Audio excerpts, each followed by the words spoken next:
Welcome back. Welcome back. Yo, so breaking news. Bring Me the Horizon has parted ways with Jordan Fish. Oh, what? Dude, After 11 that's years, wild. they just announced it. What the fuck? Holy oh my shit. God. He's been with them since the start of There Is a Heaven, Believe Me, I've seen it. There Is a Hell. Let's keep it a secret. Whatever. Started with that. Went through Sempiternal. Then we got to That's a Spirit. Ammo.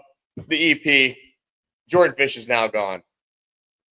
I would love to, like, what's going to happen? What's going to happen with Bring Me the Horizon? A lot of people thought that Jordan Fish was a huge part of their success with changing the sound, with the dynamics they've made. And, you know, he used to help produce. He produced a lot of their sounds on the albums. These last two, actually, last maybe three. He was a producer, the backbone in a sense. What's going to happen with Bring Me the Horizon? This is crazy. This is like I said, this is breaking news. Dude, that is crazy. So that's Holy where we're shit, at man. right now. Okay, so we got some new tracks we're gonna be checking out today. We got a camera that's out of focus, of course. It's been a minute. It's been a while. We got some good news. I'm gonna show everybody what we got in store and what we got here. We got the custom Kingslayer drum set. That with is the pink and blue splatter, awesome. The logo. Thank you, John Doe. Look at how beautiful that is. The ergonomics of the kit is just sexy. If anyone would like a 9-piece kit, let me know. Pearl Export series, highly sought after, highly utilized, great piece. 2 bass drums. Hit me up, hit your boy up. Anyways, we also got a Discord now for people. If you guys want to join, we got a Discord server. We'll link in the description above the video. We got merch. John is wearing the shirt right now. We'll also link that within. You know, make sure that you guys are. You know, it's been a minute. It's been a minute that we've been on. We've had some issues with. You know, we got in between personal things, in between scheduling, and then we've had a lot of content that's been kind of. It's not on the back burner, just hasn't been able to be put out because of issues with producing, mixing, with the drum covers, whatnot. So we're here. We're going to end the year off strong. A year straight of this almost. I think it'll be a year when we get to January, right? February, I'm pretty sure. Did all that. So, so we'll be reviewing Architects Seeing Red today, as well as John, you're gonna have to do the song. Hourglass by Normandie, featuring Dani Winter Bates of Barry Tomorrow. So this will be a good one. A little start off to the quick little review episode that we'll be doing, and then we'll be doing our top 10 and top 5 albums of the year. So make sure you guys get involved with this. It's going to be interesting. There's been a lot of music this year, a lot of EPs, a lot of singles. To say that this year was a lot of music is an understatement because it was far more than I ever expected to come out. Yeah. So I don't know. I'm excited to see where everyone's are going to be. The tastes are. I don't think it's going to be too apparently different between people. Truthfully, though, I will say that it's nothing like it was last year, where everyone's top 5s were virtually the same within the top 3 side of things. But hey, fuck it, who cares? We're here, we're having a good time. Like I said, make sure you like, subscribe, or fucking don't. Whatever, fine. Either way. So we're gonna just bust this out now. I'm gonna show the peeps something that I got here. We got a signed vinyl. Dude, that's from awesome. The Life is But a Dream. We got a nice little vinyl with a little tap your phone for authenticity. And then we got a cool, neat little Avenged Sevenfold scuff controller. Life is But a Dream. Game over. Nice. We can link Scuff Gaming into this as well. It's a great controller. They're by no means is this sponsored by Scuff, but great controller. Got hair triggers on them right here. You know, you can only push like this far.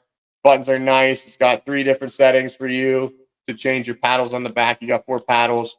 You can adjust them to however you'd like. They work on PC, PlayStation, whatever, however you want to game.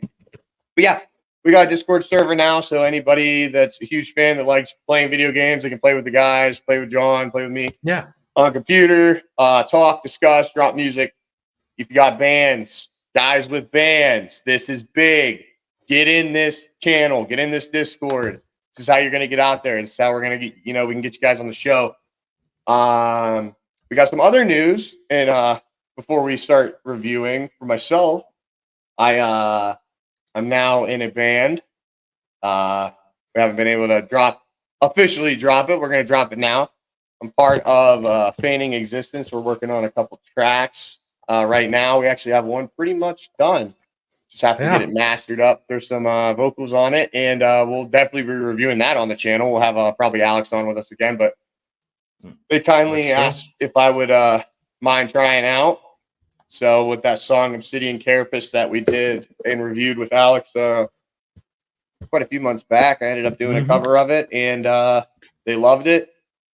And so now I'm the drummer with them, and we've been working on music. So it's been a lot of fun. It's been a lot of fun, guys. It's been kind of cool seeing just like getting a couple shitty sounding covers out there because I don't know how to mix, and then getting some good ones out there. Just keep attacking. Attack your fucking dreams, man. Attack your goals. Whatever it is. It's been a tough year for everybody. It's been a hard year. Yeah. Great music, hard year.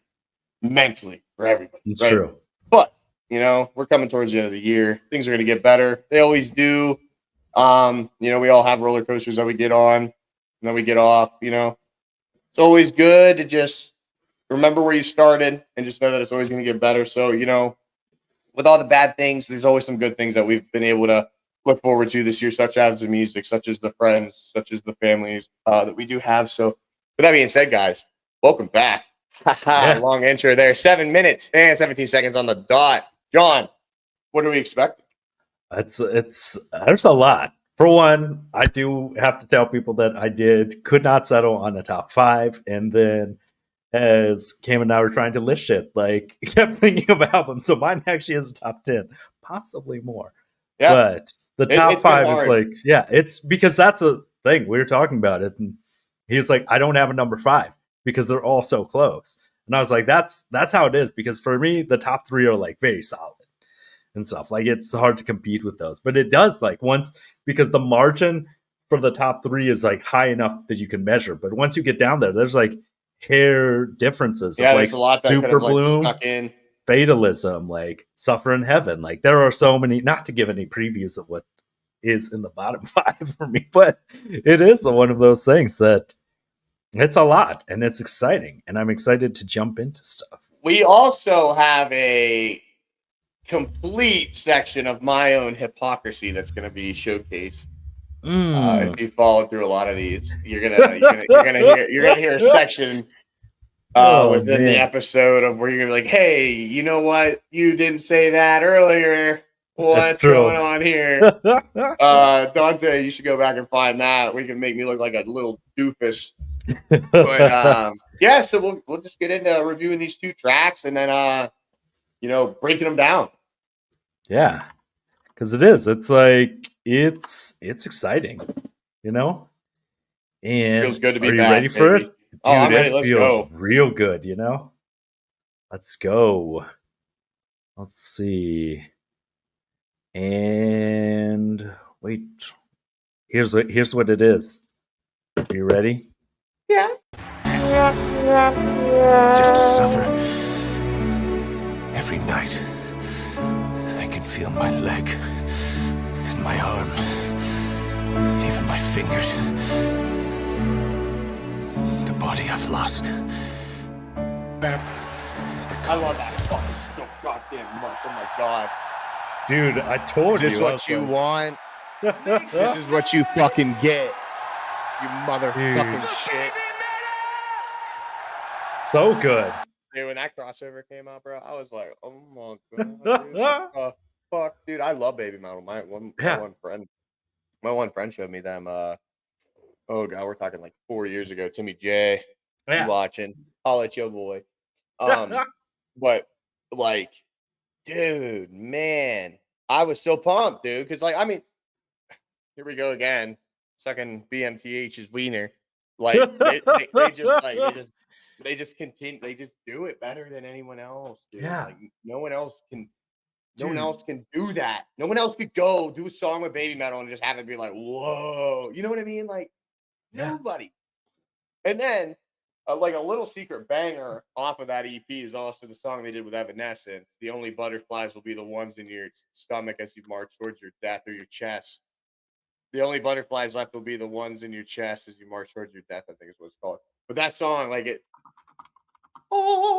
fucking beautiful harmony, beautiful, just, oh man, those two together sounded great. Amy Lee, one of the GOATs. Like, that's beautiful crazy song, beautiful track. It's a little secret one. I don't think a lot of people, I think, took like enjoyment for. You know, I think they took it for granted. Didn't give credit, because it was great. It was phenomenal. It's one of the better songs from them I've ever heard, man. It gives me goosebumps at the end. Oh man, that one part was so good. But fuck yeah, good surprise. I know. Good that's surprise. like, what the fuck? Dude, that's the Evanescence one's funny because like Evanescence sued Bring Me the Horizon at one point, but Amy Lee's a fan, so like they just showed up and okay, it should be that EP. Oh, dude, that EP was fucking banger. I literally think it was the best EP I've ever heard, but that could also be me being favoritistic. But I mean, here's the main thing, that for one, we were talking earlier about EPs and stuff. You think of like, what's hard is because our list of albums, we couldn't count EPs, but like EPs that were up there for this year, you think Orphan's new EP, shout out once again John Doe, fucking amazing artwork. Like, love this shirt. People got lots of compliments in the airport with it. So the thing that I love the most about this shirt too, truthfully, because John and I we looked and thought, you know, for a good while on what we want the logo to be. And, you know, John kind of had an idea for what we were going to do. And, you know, I had an idea, and we both kind of had the same idea. Right. And then John, of course, being the creative guy that he is, he kind of came up with a little rough draft. And I was like, you know, I like it, but it was a skull and a crown. Yeah. I'm like, but we're missing something. Right. So my thought to it, that we worked together on, was I really wanted something that was dark, you know, scary, you know, almost ignorant in a sense, because that's kind of what metal is, right? Yeah. It's not just ignorant and different. It's in your face, right? And this, like right here, it grabs your attention. The colors, for one, the design, here it is, everything. Like, it's just there. It is. Examining the violent source of the sound, like it was knocked out of the park.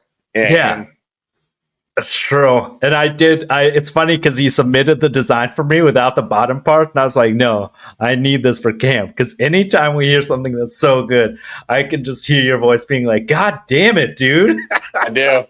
I was like, we have to have it, has to say God damn it on there. And that's exactly why we got that you know, that custom kit for this channel. You know, we're planning on making making a lot of we have so much content. It's just we got to get it mixed, man. You know, we got that Nightmare cover out. And it was phenomenal. It was mixed perfectly. It sounded great. You know, and I want that to be the standard. I don't want anything coming out that doesn't sound as crisp as that. And it's not been my playing. It's, you know, I need to have a professional mix it so we can continue to give you guys, you know, good content, you know. That's true. You know, because the best one that I've mixed has been 100% the Nobody that I did. That was the first cover I ever put on the channel. I haven't been able to get that same kind of sound out of, I guess, my mixing, you know. And, you know, I feel as if you guys, as the fans that are going to be watching it, deserve to hear quality, not just a bunch of covers hurry up and thrown out and quickly mixed and, hey, this sounds good enough. So, you know, we got We got 3 songs by Era that are fully complete, ready to go. They're mixed. We got an Avenged Sevenfold, 1 finished. We got 2 more Sleep tokens. We have actually, I'll say it after we review a couple, but I have some Polaris done. You know, I have so many covers done and ready to be posted. We just need a mix. That's all we need. We got the videos, we got the tracks, we got the samples. So that's all we're waiting on, guys. So stay patient with us. That's true.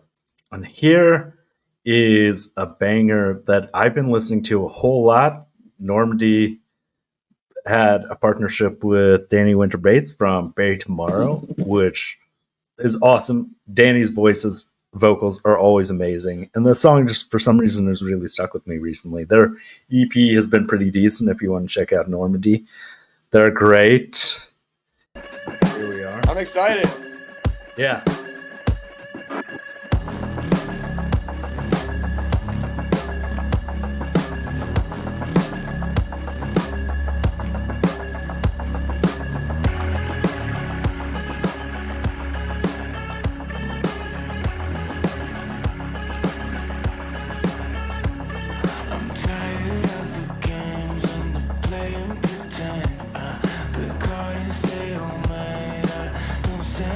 The lyrics really got me.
I like that.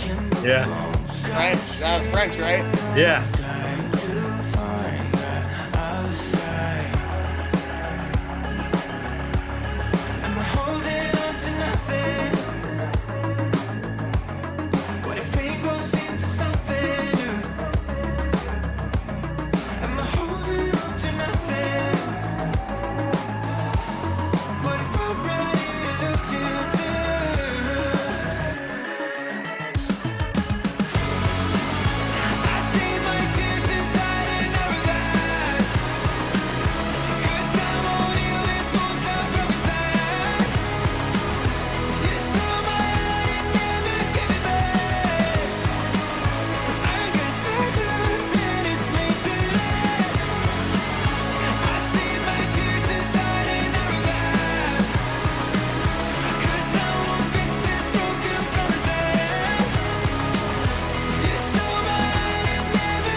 Oh, this is where it gets good.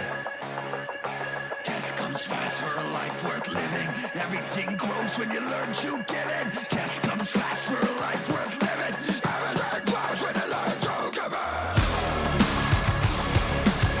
Everything grows when you learn to give in. Everything grows when you learn to give in.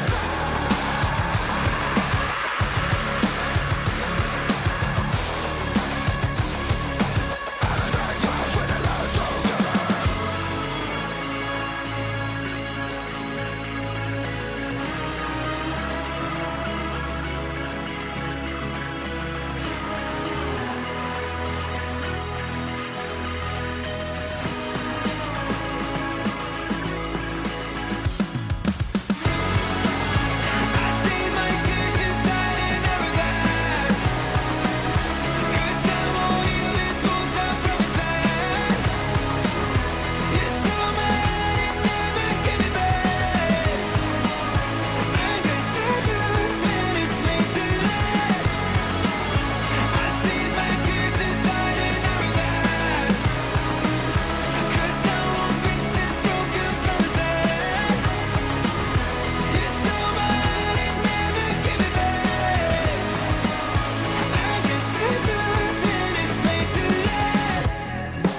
That's for some reason it's been on repeat for me. It's been. I like it. It's got a nice melody. Good one. Yeah, really good it melody does. to it. That's why I was like, it's a different pace of things, but you did the French there. What was it? It was Comme des fleurs nous fanons. It means like flowers we fade. Come on. Oh, sorry. I stole it from you. I was gonna say it's something about flowers and color. Yeah. So I failed Spanish in high school, but I passed French. But it's a good song. I was like, for some reason, like, for one, I love Dani's voice and everything, but also it's interesting because you've talked about before of like on the show we've talked about like living life of like do those things you want to do and stuff. Because I like the lyrics, Dani's lyrics of the death comes fast for a life worth living, like everything grows when you learn to give in. I was like, because that's the main thing. I think a lot of times people fight growth and change and stuff because this year's been fucking hard. Yeah. And stuff. But also, but realizing things that have come out of it of like I was pretty down at the beginning of this year in many ways. And it was nice to out of nowhere just like message Cam because we bonded over Avenged Sevenfold. Was like, hey, would you want to do this show? And I didn't know if he'd want to because I was like, I don't know.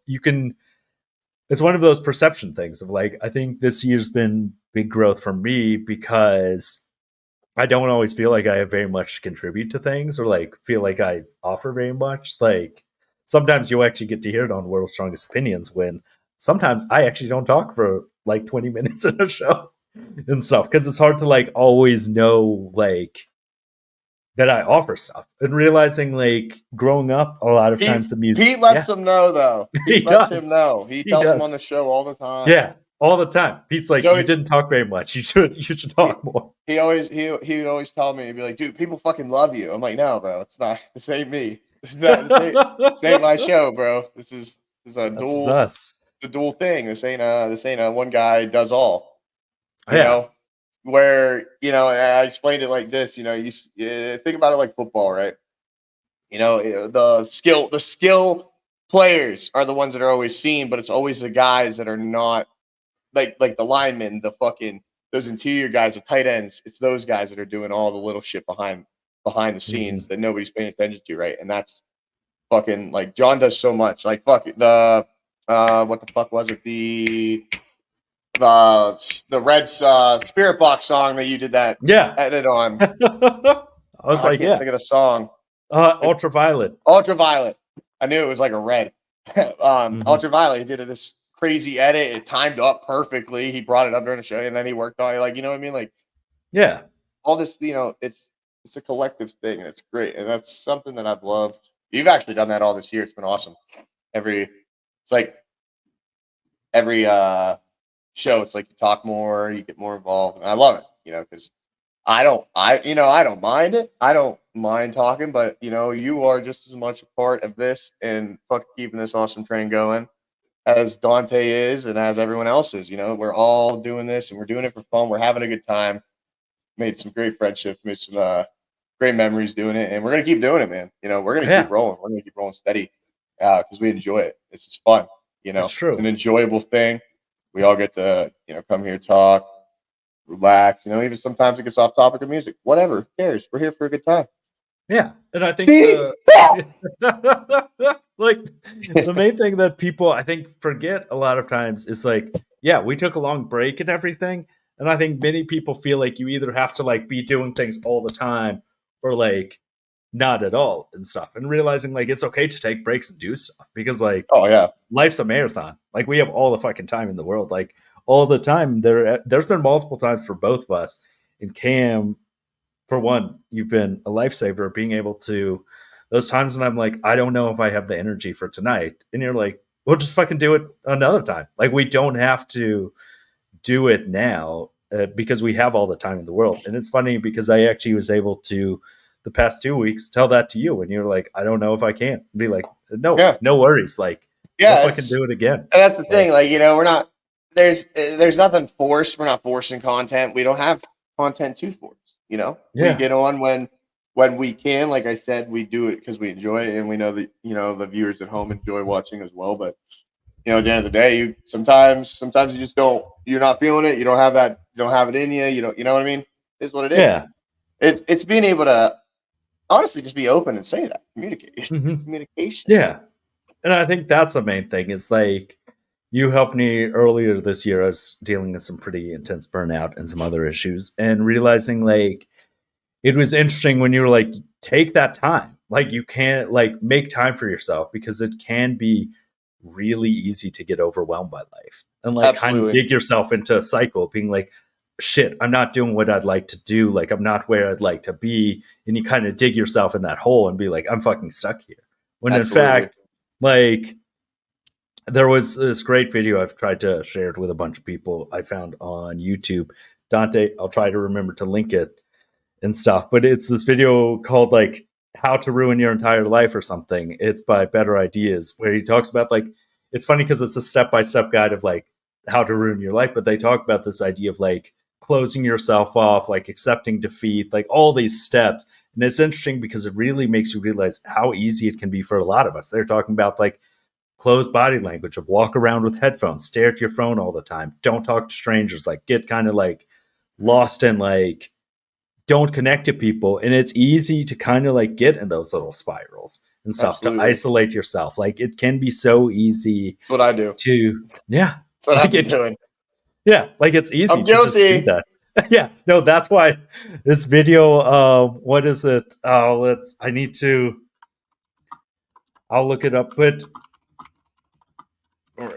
the main thing I was thinking about it is, for one, it's Better Ideas, the fastest way to ruin your entire life. It talks about that, of this idea of step by step, just kind of like shutting yourself down and stuff, because it can be easy if you feel defeated and you're feeling down. If they talk about the steps are like close your body language, check your phone, be late, make excuses, develop an external locus of control, like feel like you don't have control over your life, always like blame other things and stuff, and then like steal the spotlight, detract from other people, get negative, like these things of shrink and just kind of despair. It is this idea of like these step-by-step things of like you do it more and more of like you stop responding to people's messages so they stop messaging you, and then you feel isolated because people aren't reaching out to you, and you're like, shit, like this is lonely and it sucks. And it's like me to a T, bro. Holy fuck. Like, that's why I was like, I did send it in our group chat. I was like,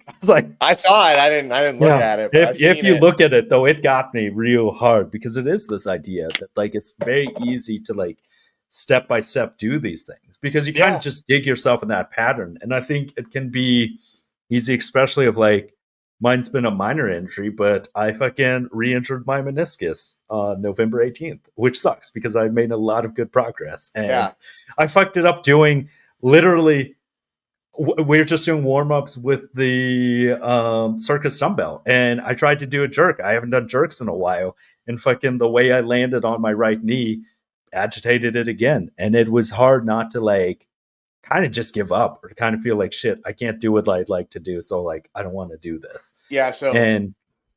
I'm sorry. No, it was like I was perfect. It was so fucking good. This is so weird. Universal shit. Like it's like signs. Because that was just so weird that was brought up, and what we just talked about prior to the show and whatnot, and then like I brought up along the lines of that is like you got to sometimes like take a step back and just like look at what the problem is, whether it be with you or whatever it is, and like understand it and then accept it, right? And like after he just explained like all that like video that I'm gonna have to 100% check out. That's like exactly what I was telling John. Like I've just been like I've isolated myself. I haven't messaged anybody. I haven't talked to anybody. I haven't wanted to do anything. I've just kept to myself. And to the injury though, listen, like I get it. I got hurt after my run at the world title last year, and I came extremely close. A lot of other guys did too. No one, I don't think, was as close, but either way, that being said, I would say mentally it has been the hardest thing for me to deal with, not because of, oh man, I'm never going to get there again. It's just like every time you take a couple steps forward, you're falling back again. and then it starts to become a pattern, and then you start, in a sense, oddly, doubt almost. But like I said, I've definitely found what the root cause of a lot of the problems were. But it's just funny that you said that, because like that was literally like where I was. That's what's been my issue all year. I've been hurt. I've been fucking hurt, and you can't do what you enjoy to do. But you know, you gotta be okay with doing what you can do, right? Don't make the excuse, well, you know, I was supposed to, and like this is kind of, I hate to admit it, but this is what I was doing. My back or my knee would hurt really bad, and I'd be like, oh man, I was supposed to deadlift today. Well, I'm not going to go. But I should have just went and just did it, at least something. And that's kind of what I've done this week and last week. You know, I've been, body's kind of been hurting a little bit, but you know what? I'm going. I'm trying to get that mental fortitude, strength back that I've always had, that attitude, that mindset, and I'm getting it back, and it's been great. Like, I unfortunately put myself in position by allowing it to get as far as it did and slip away. But I explained it to John. You don't understand that you don't know how to swim till you start drowning sometimes, and being able to come to the reality and the terms and the acceptance within yourself that you no longer have anything or anyone to blame but yourself, it then becomes a lot easier, because then you're able to then really dial it down within the humility that you have within yourself to, change some things. So I'm glad that was brought up. That's true. And here's the video. We'll link it down below and everything, because it really is this idea of, I think once you kind of give up some control and everything, like it can be easy to, like once you start blaming all those external factors, it is easy to do that, because I've done that same thing too, of being like, my knee's fucked, so I'm just not going to lift today. And it's like, my knee's not stopping me from benching. It's not stopping me from pressing. It's not stopping me from like doing these things. And it's funny, because within that, I've realized that like I'm feeling better and better every single day. Just going,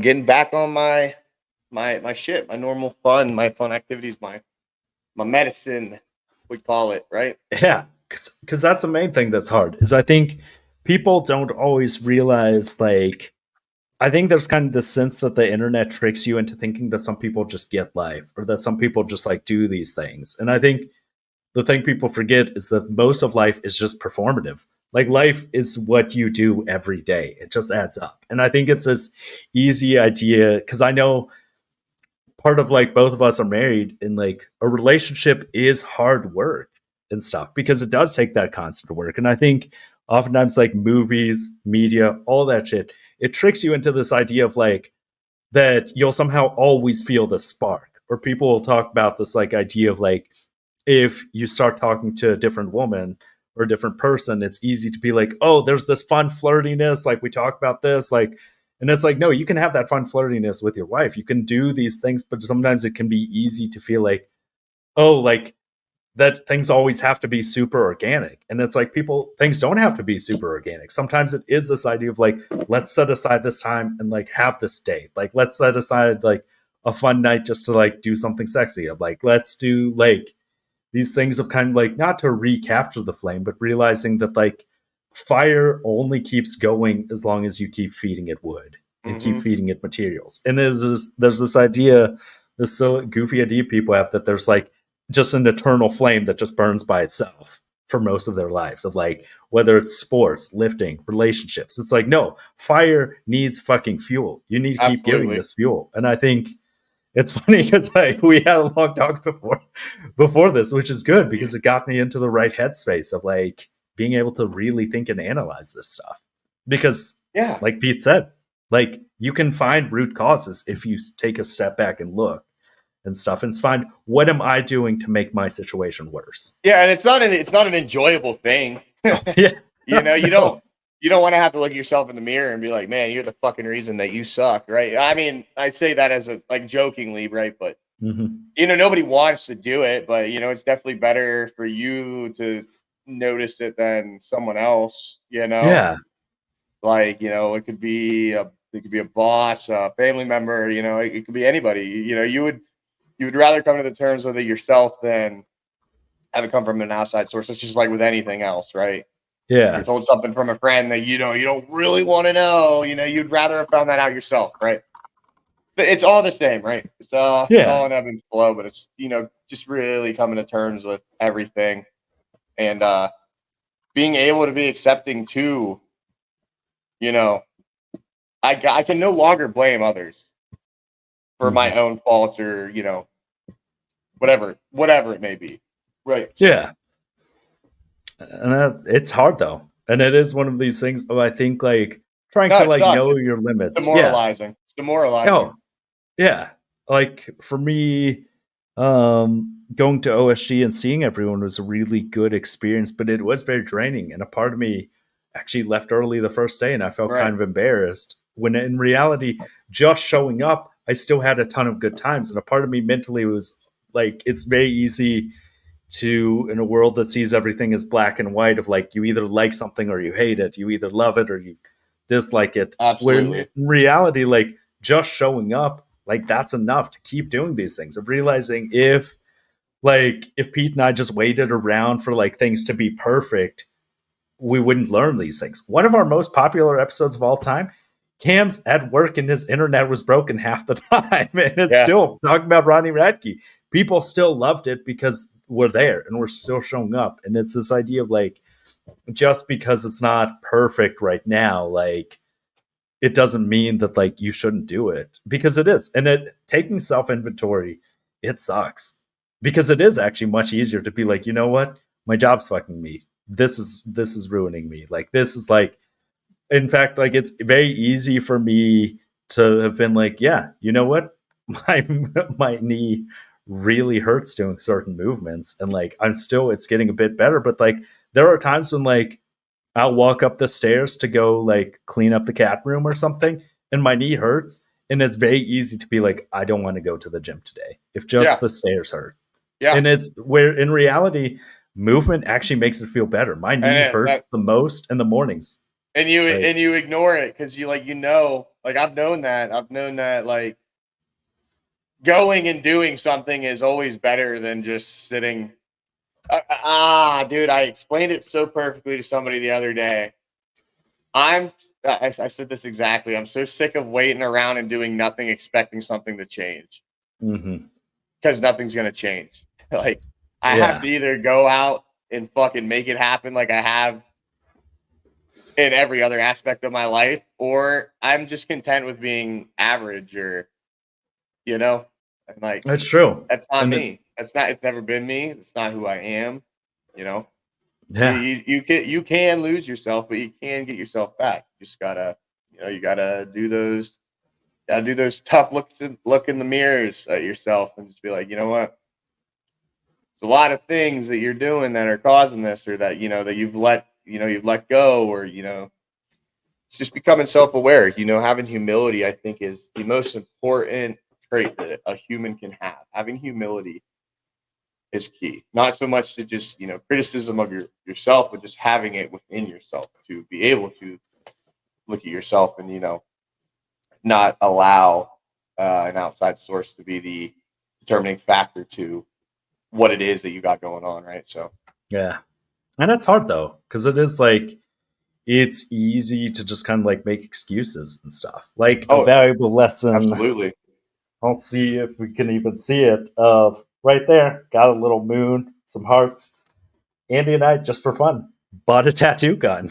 Yeah. It's my first heart. I actually sent it in our group chat. Did not look good. It was shaky, and it was like, and these are actually like, now it looks like they're actual little hearts, and like they look decent and stuff. And it's interesting because the first time I did it, when I sent it to him, they were literally shaky lines, and a part of me is like, holy shit, I just put shaky lines on my body.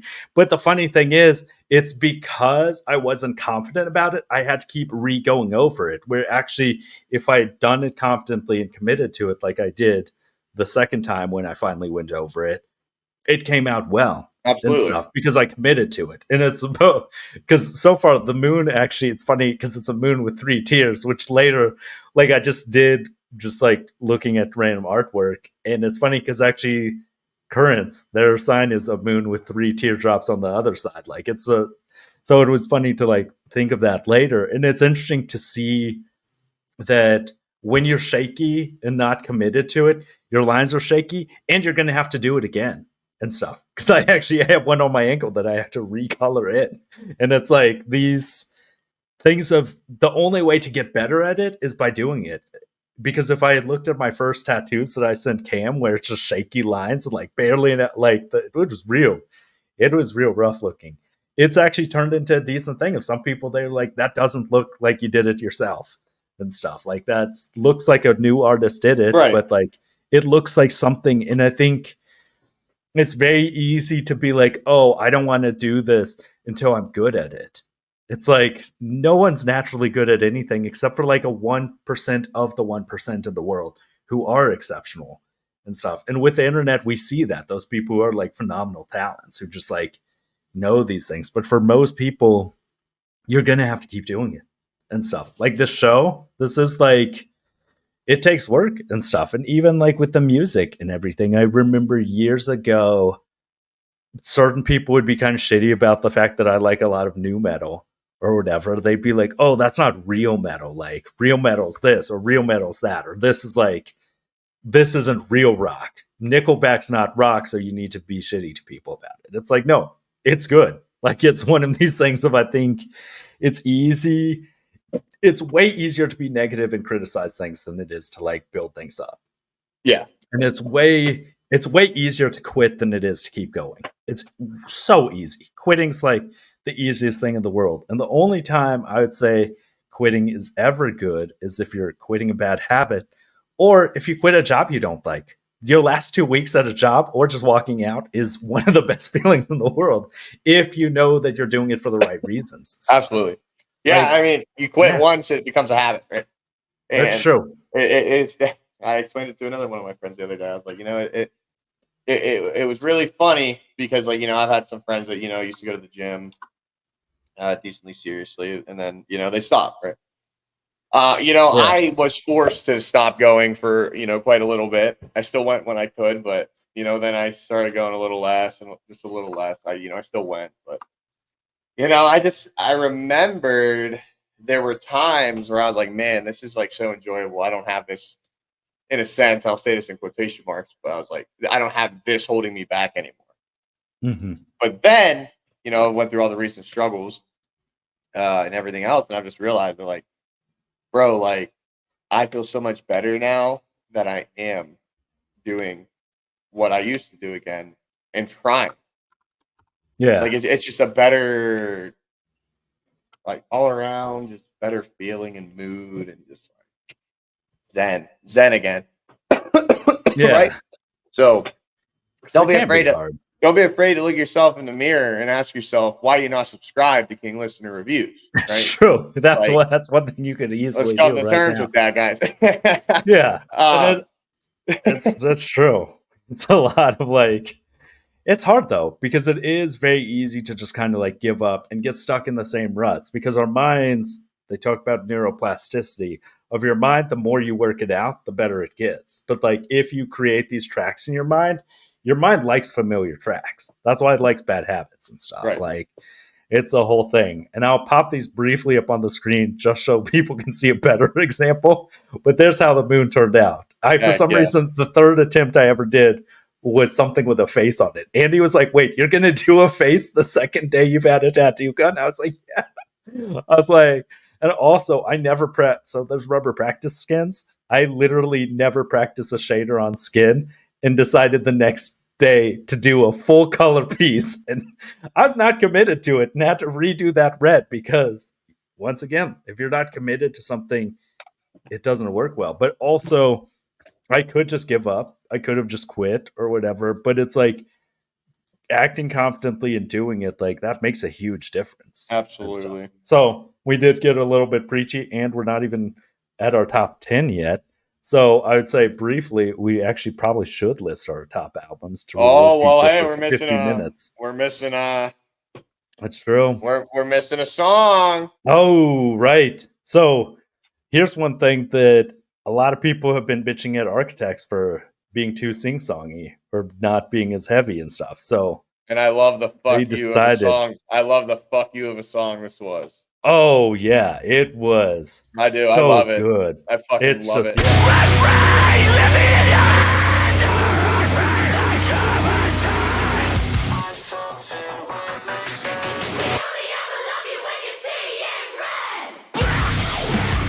Oh god.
Game job.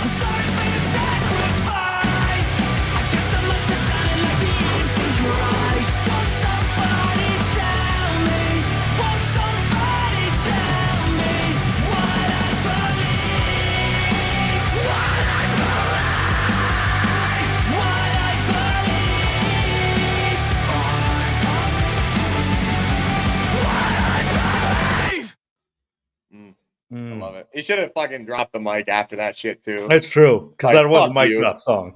Like seriously, that was so good. I love that. When that, I didn't wait. Clearly, I wanted to learn the drums on that as soon as possible, and that's also a song that we have done and ready to be mixed. So, but nice. Yeah, dude, it's only been out for like what 2 weeks. Fucking, I learned that one as soon as I came home. I learned it. Well, nice. I was learning it the whole. Either way, regardless. Architects are freaking amazing, by the way. Dude, yeah, everything they do. They're like so they're good. They're honestly up there with Bring Me the Horizon too, and that song actually reminded me a lot of Bring Me the Horizon, but in an opposite sense with Ammo. When the song Heavy Metal came out off of Ammo, everyone was pissed off that they're not screaming, and Ollie says it. We're not heavy metal, and then at the end of the song, he like teases him screaming. It's basically like a fuck you. We're gonna do what we want to do, and then I don't know. Bring Me the Horizon, of course, changed their sound again, and then again, did a song with Lil Uzi Vert, Amen, and that song was heavy as fuck. And I don't know, just like these two tracks are like so different, but they like kind of remind me, like they remind me of one another for one reason being they're just so back to the old ways in a sense. But I don't know, man. I love the lyrics. I love the articulation of how Sam wrote the song. It's a good fucking song. I love that track a lot. But I wasn't one of the fans of Architects. I was like, you know, I only like them when they're heavy. Like, nah, man. Like, I think Architects has come out with amazing things since, you know, their heavier stuff with Tom. I believe Tom passed away. He was their main songwriter, and you know, a lot of people got a lot of shit towards the band. You know, saying they lost creativity and this and that. But it's like, I don't know. I thought it sounded really good the entire time. And I mean, Sam Carter still had them screamy boys in a lot of them songs, you know? So like, you know what, whatever. Hate all you want, dude. That's good. And that was a huge fuck you to you ignorant fans out there too. Like, that's true. I love realistically, like, I love their stuff. One of my all-time favorite albums is For Those Who Wish to Exist. That album, so good. And so many people only liked Animals off of it. Animals is a good song, but like there are so many good songs on that album. Discourse is Dead. Oh yeah. Like, Dead Butterflies.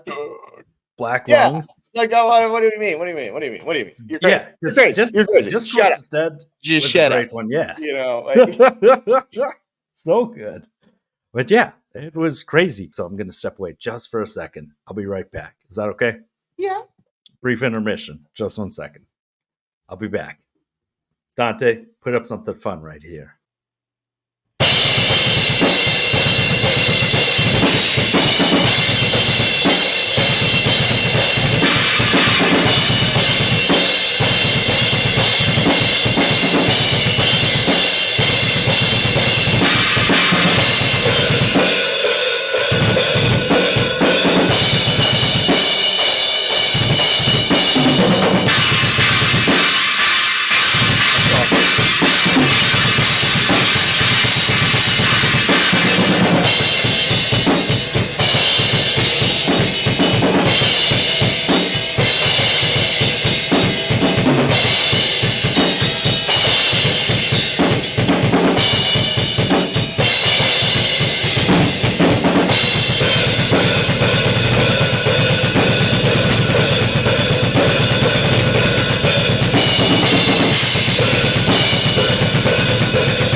Nice. That's awesome. I don't know how that sounded. It was probably nothing but loudness. No, it actually turned out decent. So what I did is I turned off the noise cancellation on your mic, so it sounds good. Because when I came back, I could only hear it faintly. So I was like, let's give the people a good preview, you know? Yeah, I wonder how. I'd be interested to see how that came out. Yeah, I think it came out decent. It's a good preview. Dante, make sure Cam gives you a real nice picture so you can blow it up full screen so people can see how beautiful that kid is. Dude. Because it does not do it justice seeing it just from a distance. It's here. Let me send it. Crisp. Send it to me so I can pop it up, you know? So here is a short little video of them if it loaded. You ready for this? Yeah, you're going to hear my nose breathing or my mouth breathing. Oh, I know. Oh. But look at that, though. Look at that. Look at that. Oh. Dude, that's so good. It's so nice. You know, it's like all overall, just a phenomenal job and stuff. You know, where it's just like just amazing. Yeah, shout out to S&J or SJC. Yeah, we need to drums, link, man. Like dude, look at that. Oh, dude. Oh, I have that one picture. Make sure we show that ergonomics of the kit, baby. The one above. I got this one above. Oh, look at that. That doesn't do it justice, guys. Look at that. Yeah. Right there. Look at the ergonomics. Dude, look how beautiful that is. Dude, that's awesome. You know? That is. Here we are. Look at that. That's It's awesome. It's awesome, guys. Real phenomenal piece. Yeah, huge shout out to that, man. I wish them nothing but the best. I continue to do business with them. Yeah, I will be continuing to do business with them. I'll be working on a hammered brass snare within the next several months with them, with the same paint splatter, and it's been they've been awesome, super helpful, super communicative. I mean, shit, you text them, they're texting you back right away. The reps there are awesome. I have nothing but great things to say, and now I'm an endorsed drummer for SJC with the band Fanning Existence. So it's been really cool. It's really nice. I'm super glad I got it. It came really early yesterday, so I set it up and played around with it. And it took me 6 hours to get it ergonomically neat and set up and crisp how I wanted it to be. And I mean, I feel more comfortable playing that kit than I felt playing on that big brute of the one I've had for, oh my God, I've had that for almost 4 years. It's true. And also, it is for sale and make real offers. That is worth way more than $200. Yeah. You'd have to be an insane person to try to offer that. Yeah, I mean, shit, if anyone is interested, I mean, I'm down to negotiate. I don't really have a price on it. I know how much I spent on it, but I'm not one of those people that's like, well, I put this into it, so like I want, I don't expect that. But, that's true. I'll work with you, but you got you got to remember there are 2 bass drums there, 2 very nice bass drums. So very important to note. Those are fucking a bulk of the price that you're paying for within a drum set. That and the snare. That's true. People don't know that, but it's very true.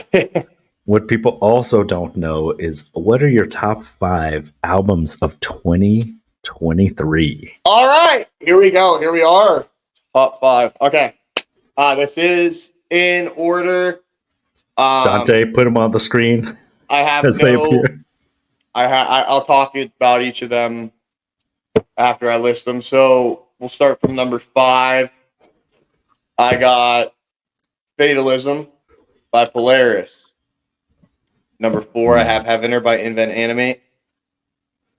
Number 3, here's the hypocrisy. Take Me Back to Eden. Sleep Token. Yeah. I have changed a lot in my thoughts on the album and everything, but it has grown on me, I guess you could say. Number 2, I mean, you already knew, but Avenged Sevenfold, Life is But a Dream.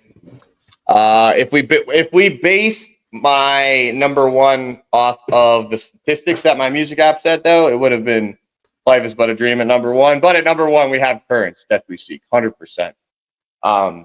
So I'll start from a little bit of my reasonings why here. Number 5, we'll start with Fatalism by Polaris. They went through a tough stretch before the release of the album, losing their guitarist. And, a lot of fans, and I'm sure even they had some doubt, like, should we even drop this? Are we ready? And it came out at the right time. The emotion that was within a lot of the songs after knowing, he passed away, that it was just, I don't know, it fit really well. But this is a album I find myself going back to a lot to check out the bangers such as Harbinger. Can't fucking say it. Harbinger?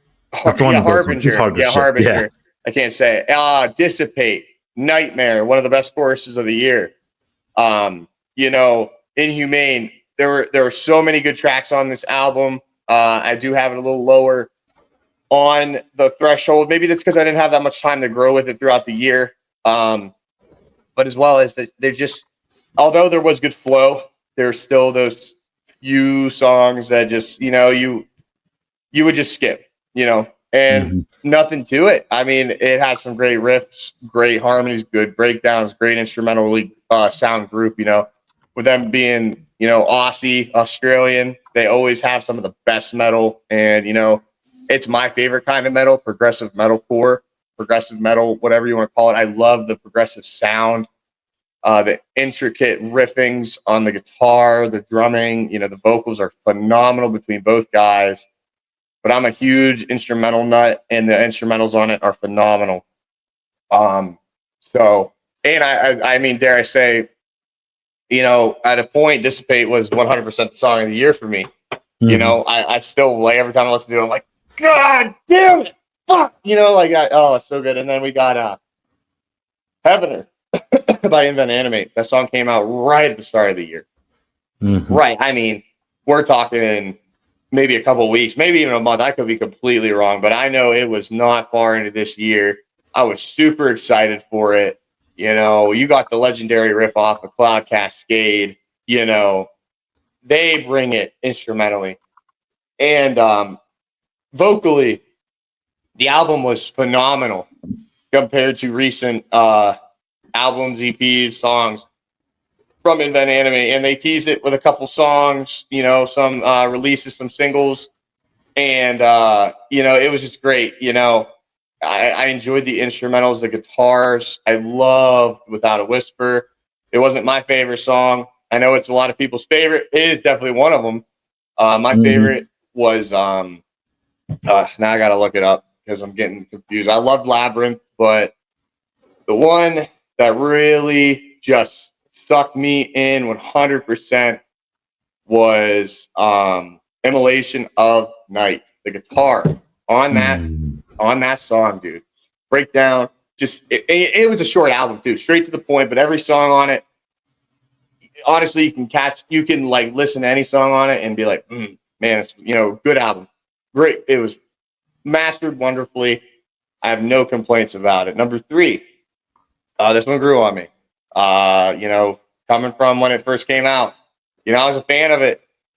And, you know, I even said that Take Me Back to Eden, the specific song off of the, you know, the title track off of the album.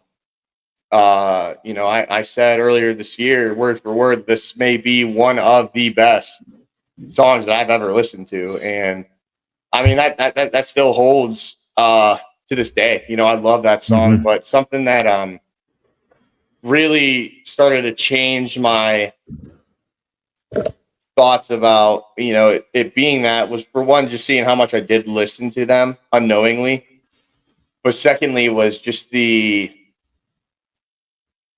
gospel-like sound within a progressive, alternative, thrash metal mix is, you know, you wouldn't think that that's an even possible breeding of genres to come together to create a sound, right? You wouldn't think so, but as I just continued to, you know, spread my wings as this year's went on with music, and I've really found that I've gravitated towards a very different sound, and that was what that was. And you know, I'm not so much a fan of the poppier sounding elements that you know, some bands bring in. Sleep Token does a really good job at it, you know, and fuck, they sold out Wembley Arena in 10 minutes. Who's done that? You know, the album was great, and they just had their drummer 2 on Drumeo. Just watch that fucking almost 2-hour interview / watching him do covers, and it's just, he's a phenomenal drummer himself, and watching him play, and then also trying to learn a lot of Sleep Token's tracks. You know, you get humbled a little bit, you know, because it's, you know, he's accenting a lot of things. He's accenting the guitars. He's accenting the vocals. That's a hard thing to do as a drummer. You don't have many things to accent with. You got some cymbals and some bells, you know, and he's filling in. He's getting a lot of paradiddles. He's getting a lot of things done in a very little time section, a very short frame of within the music. He's getting things done in, and I just loved it. And just you can just listen to anything off of that album, almost anytime, anywhere, any mood. Just get down with it, you know. So it definitely changed for me, because I definitely didn't think it was going to come close, but It was hard this year, man. There were a lot of good albums. You know, you had Bury Tomorrow, you had Amity Afflictions. You know, list goes on. There were so many good albums this year, and it was really hard to, you know, really get your top 5. I mean, hell, for you, you might even have 15. Who knows? But at this point, but you know, I grew a real appreciation for the soul that was put into the writing of it. You know, my biggest complaint at the beginning was 100% all the different genres mixed into one thing. It was like this just too much. But I ended up really just appreciating it as, you know, as a musician myself, when I just decided to stop being ignorant to the fact that, you know, everyone else loves it, so I shouldn't. You know, which I don't think it was 100% that, but, you know, that's definitely could have been a underlying, you know, kind of thing. And yeah, so that took the number 3 spot. Number 2, everybody that knows me, of course, Life is But a Dream, Avenged Sevenfold. This is a top 3 album for me by them ever. I love it. I love it so much. You know, I don't know. I talked to John about this. I don't know if it's the emotional attachment that I have to the band. Don't know what it is, but I have so much to say about this album. I'm going to try to keep it short and sweet. This album changed the way that I viewed every fucking music, every piece of music that I listened to. It changed the genres. It changed the way that I listened. It changed the way that I thought about it. It changed the way that I wrote drum parts. Everything about this album. If this album did not come out, I don't think I would have ever started drumming again. I don't think I would have ever started making covers. We explained it in one of our first episodes. When this album comes out, we all internally talked. We had a feeling it was going to be good. We knew it was going to be good, but you still had that unknown part about it. And when it came out, I mean, I was nonstop. I was fully just dived into it and dived into every song. And, you know, Cosmic, one of the most beautiful songs Avenged Sevenfold has ever written, one of the best guitar solos. Instrumentally, this band has some of the best instrumentalists ever in the history all around that, you know, that's been with them. You know, you've got the likes of Mike Portnoy, you got the likes of Jimmy the Rev Sullivan, who's, you know, my idol. I idolize him. He's one of my favorite, you know, fucking drummers, musicians ever. You got Sinister Gates, the Rev, for me, you know, Mike Portnoy.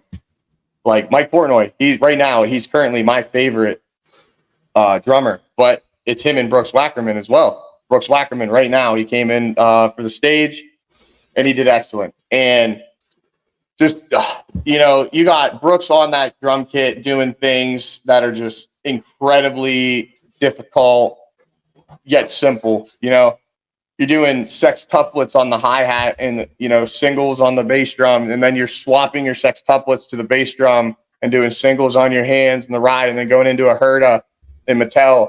You know, it's just instrumentally, fuck, dude, this band, they continue to blow you away. You know, hate them all you want. Hate on Matt Shadow's voice all you want. He sounded good. The way that this album sounds, it was recorded, mastered, whatever. It's different, man. It's progressive. I'll say it time and time again. I've said it on the show. If fucking Dream Theater or Tool or another progressive band made an album like this, everyone would be fucking busting nuts, dude. Everyone would be busting nuts over it. But it's just like, it's almost like Nickelback. It's cool to hate Nickelback. It's cool to hate them too. I get it. You're entitled to your opinion. But for me, this fucking album has tremendously impacted the way that I view music, writing, instruments, and everything. And it just, I'm so thankful for it. Honestly, like I'm not gonna get emotional about it by any means, but it's just everything about it I love. You know, even the Daft Punk sound that we get on Ordinary, right? I love the trifecta of God, G-O-D. Mm-hmm. And then it goes right into Life is But a Dream, this beautiful instrumental piano outro to such a, in my opinion, masterpiece of an album. I love it. And the ref was a part of a lot of people's favorite tracks on this album as well that people don't know about, Mattel, Beautiful Morning, he was a part of that. And another thing that I'll say before I finish it was that it blew me away because I didn't like Nobody when it first came out, and then it grew on me. I still remember because I was like, this is good. And I sent it to you and reacted to it, and you're like, yeah, we can let's fucking show the clip here, Dante. Let's show the clip here where I'm like, hey, blah, blah, blah, blah, blah. That's true. And then, but it's like, and I'm not the only one that said this. Every time that you listen to a track on this album or you listen to the whole album, you hear something different that you didn't hear the first time. And that is 100% the truth. And that was exactly what I said about Nobody when I started loving it. Every time you listen to it, you hear something different. And it's like, oh my God, like, I don't know. Like, but yeah. So, statistically, that's my number one if we're going to base it off of statistics. But there hasn't been an album that's even come close, in my opinion, to The Death We Seek by Currents. Death We Seek by Currents, from the rip, was, for one, my most anticipated album of the year. Aside from Life is But a Dream, of course. But, they were tied. And Luke Davies over in good old UK got to listen to it far before we did. And I'm asking him every question out of the book. How is it? Did it underperform? Is it this? Is that? Da, da, da. They held out on you is what they did with a lot of the singles. I'll say that. They gave you some singles and you're like, holy shit, these are good. And then you got to listen to tracks that weren't on or weren't put out. And you're like, oh, what the, this album's got everything. This album's got breakdowns. This album's got emotion. This album's got amazing vocals. This album's got amazing lyrics. It's got amazing mastering. It's got flow. It's got everything that you look for in an album. It's got flow, sound, whatever it may be. We got Chris Wiseman, Shadow of Intent. He's a guitarist for them. He's also a part of Currents. He works with two bands, one in deathcore, maybe death metal, whatever. If you're super big into genre gatekeeping, we could call their last album death metal if you'd like. That makes you feel better. But, and then he does this with Currents. Did this year. They dropped The Migrant with Shadow this year as well. But, like, his guitar work, for one, he's one of the modern day best guitarists, I would say. And definitely takes a lot of his, his style from Sinister Gates from Avenged Sevenfold. You can tell with the way that he sweep picks up and down, scales, et cetera, et cetera. There's not too much instruments. There's not too much vocal distortion. Everything is just so crisp. And you can literally listen to any song on this album and not want to skip it. Not one single time as this album came on, a song from this album come on, and I skipped it this year. It has not even been close. I can't even remember an album I've done that with in recent time, honestly. Hell, we could go back to Pain Remains and, The Death and Peace of Mind. I can't really truly remember. We'd have to go back and maybe look at that episode, but just so good. And this is a band that not that many people know about, Currents being, I think that they fucking knocked this out of the park. 10 out of 10 album all day. It's just phenomenal. And then seeing them live is a whole nother amazing ordeal. It just was great. So that's where we're at. You know, nothing came close to that in my opinion, and I don't think anything could change my mind personally. I don't care if you want to come at me sideways. I don't care if you want to agree with me. Nothing's going to change my mind. That is the number one album of the year for me. That's a good what list. I got. It's a solid list. I like it. So, are you guys ready for the most indecisive list you've ever seen? You know, this has just been my mind's just been like, what's happening? You know, I was like trying to explore all this. It was hard to pick. So we're gonna have a section that I like to call honorable mentions, ones that I put on the list, then took off the list, but still with love. First honorable mention would be Pain Remains, the instrumentals. Came out this year, counts as an album. I knew it. I knew you were going to throw that on there, you fucker. Suffer in Heaven by Chelsea Grin. Amazing. Great start to the year. That 2-part album, very good.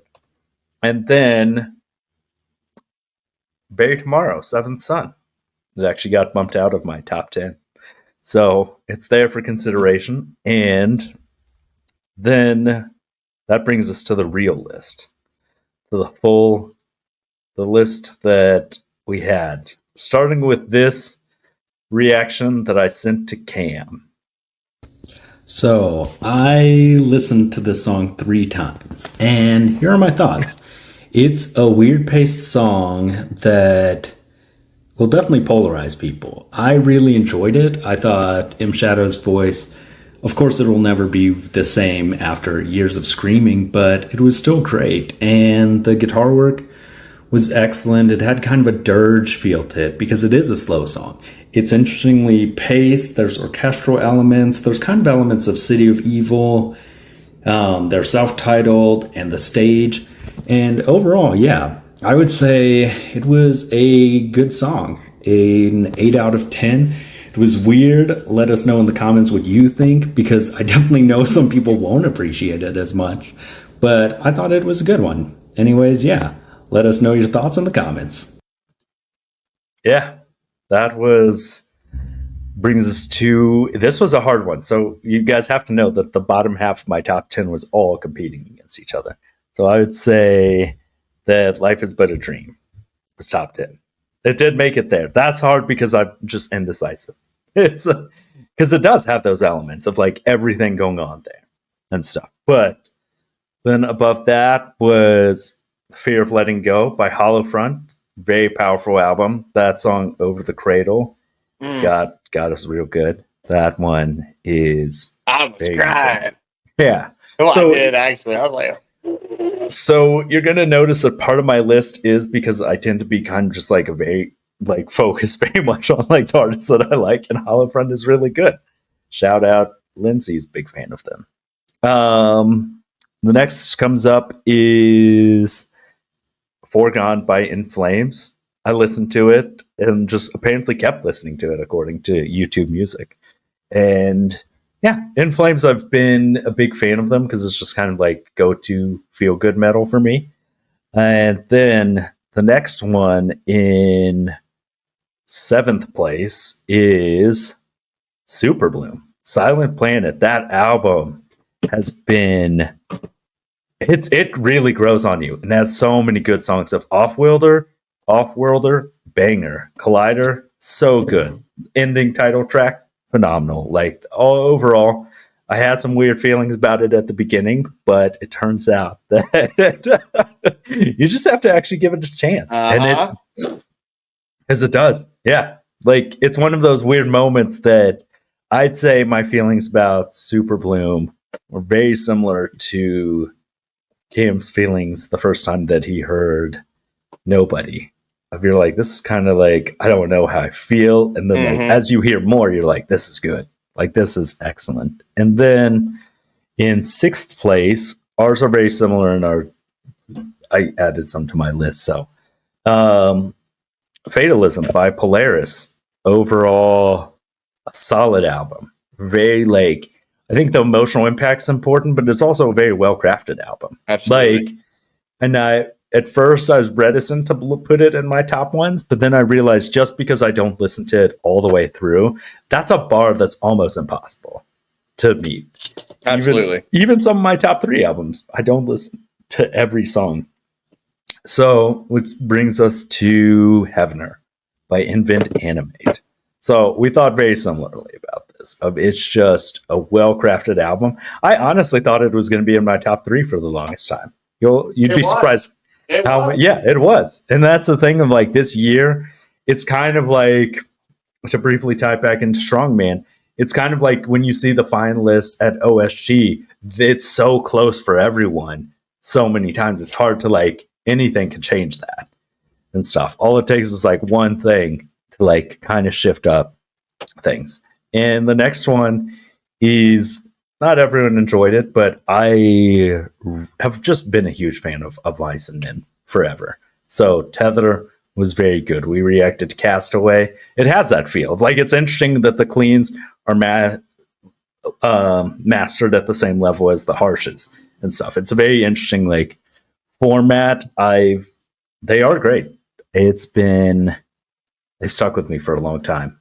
And that brings us to number 3, which was the most listened to album by far on my playlist. But the fact of the matter is, Andy and I listen to it together a lot because it is so great. And that is Take Me Back to Eden by Sleep Token, which is just a trip. Like, it's interesting to just like see how it all flows together. And that title track, I'm always a big fan when the title track just like ties everything together so well, which happened with a bunch of these actually. Super Bloom, Life is But a Dream, that piano of just like that. I like albums that take you on a journey. And that's why I kept debating that with Avenged Sevenfold, but it's up there. And it's hard because I'd say the margin for my bottom 7 albums was razor thin and stuff. So it is like that hard thing of like, I couldn't go down to a top 5. So that brings us to number 2, which was Not Without My Ghosts by Amity Affliction. I've been a fan of them forever. Like, they're everything they do. Sometimes it's not always like what I'd expect, and some things it's hard when you have such amazing albums, but some are just like, you don't always listen to them as much, but there's still like, even some of their less albums that I don't listen to as much, they still have songs that I listen to a ton. Right. And everything. Like Soak Me in Bleach, like, that's a good one. Set Me Free, real good. That album, I don't always listen to that album all the way through. Which brings us to the people who did set the bar so high that it made us hard to like consider anyone else in our top 5 for a while. It's Currents that we see. Because it was like honestly, it was like they were men playing with kids, like, and like playing basketball. Like, they're just gonna decimate them. Like, I don't know. Like, they took it and ran, dude. They made it such an uncatchable race to make it back into that it wasn't even funny. Yeah, like, just really impossible to like pick anything. And it was one of those things that, briefly to share, literally every single song I just liked it all. Like, as I listened to the album, I was like, no, that's really good. I need that to keep coming up. Like, it just stuck with me. And that's the main thing. It's like, there are some albums that are on this list that there are check marks, little like buttons next to 9 out of 10 songs and everything. But this one was 10 songs, all solid 10s and everything, of just the title, starting off with the title track, very strong. And then just going into Living in Tragedy was so good. Unfamiliar, God, dude. One of my favorite songs. Living in Tragedy was the fucking one song, or was the song of the album where you stank face so hard because you're like, oh, destruction of the gods. And you're like, oh, what the fuck?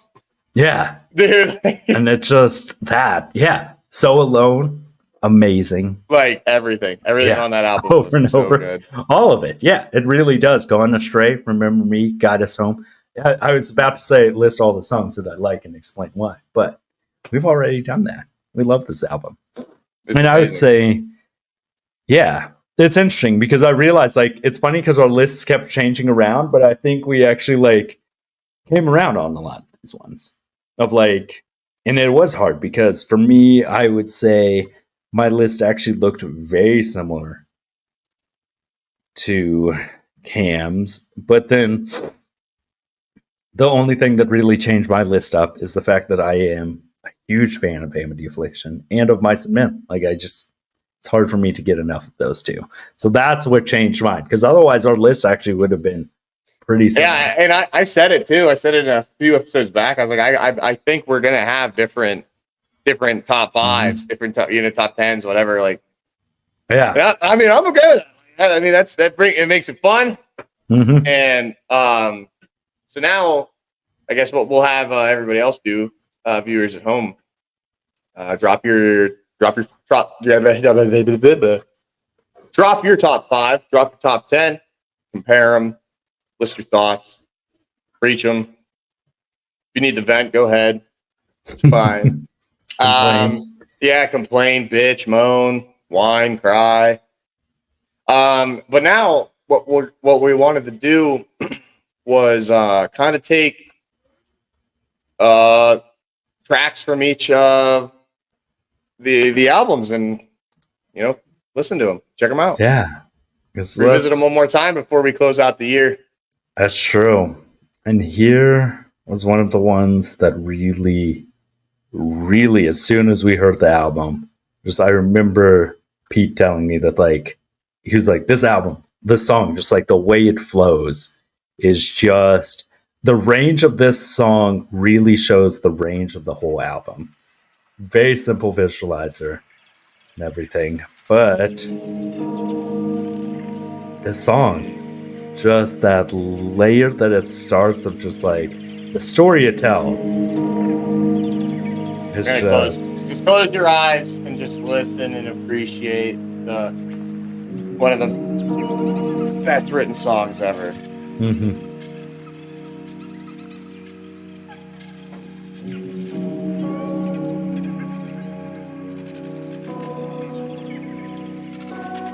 I dream in phosphorescence, bleed through spaces, see you drifting past the fall, but no one told you where to go.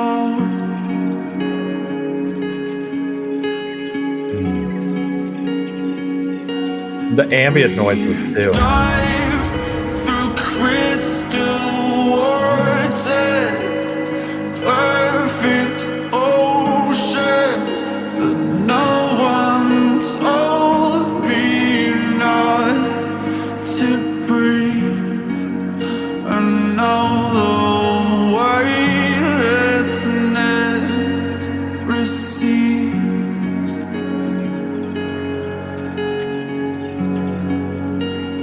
Originally, we were just going to listen to part of this song, but I was like, we have to listen to all of it.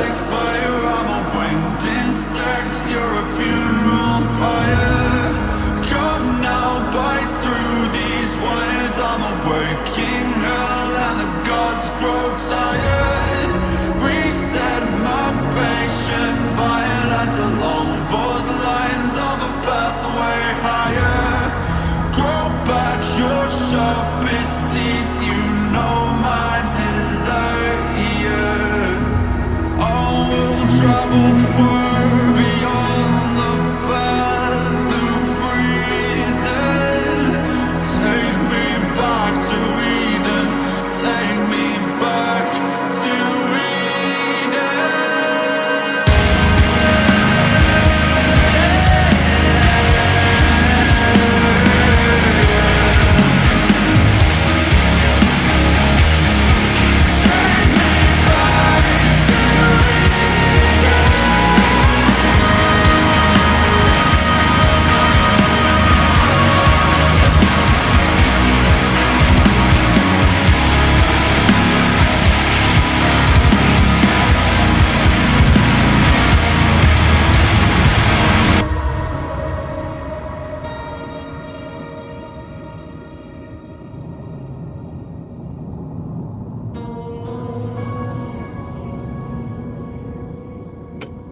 the whole atmosphere this album creates. I spit blood when I wake up. Sink porcelain stain, choking up brain matter and makeup. Just 2 days since the mainframe went down and I'm still messed up. Room feels like a meat freezer, I dangling like cold cuts. Missed calls, answer phones from people I just don't trust. Mirror talk, fake love, but I'll take a pound of your flesh before you take a piece of my pay stub. White roses, black doves, godmother, rise up. I need you to see me for what I have become. My, those eyes like fire. I'm a winged insect, you're a funeral pyre. Come now, bite through these wires. I'm a waking hell and the gods grow tired. Reset my patient violence along both lines of a pathway higher. Grow back your sharpest teeth, you know my desire.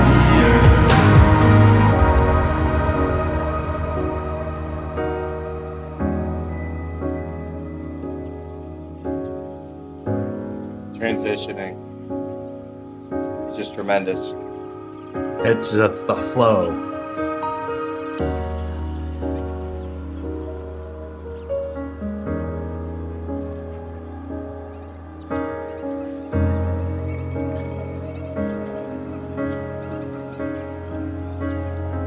I guess it goes to show, does it not, that we've no idea what we've got until we lose it.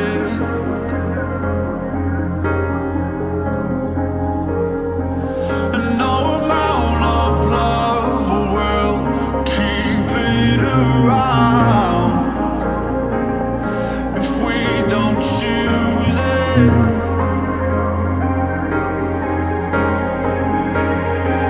And I don't know what's got its teeth in me, but I'm about to bite back in anger. No amount of self-fury will bring back the glory of innocence.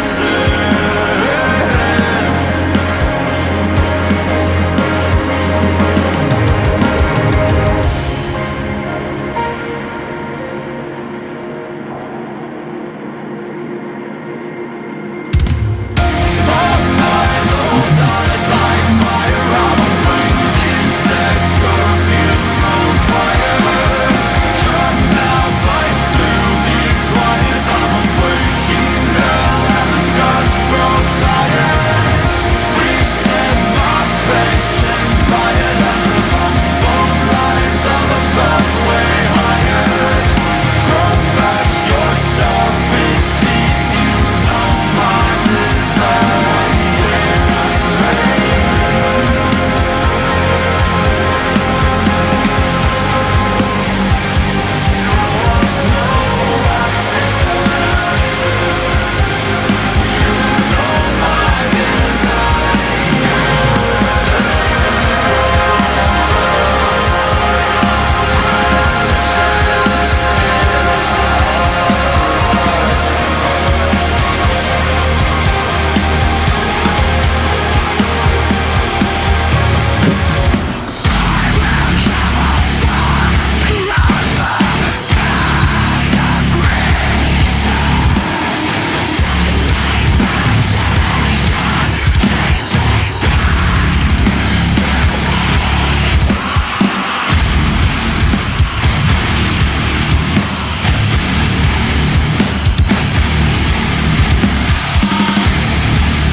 So good. It's got every element to a song.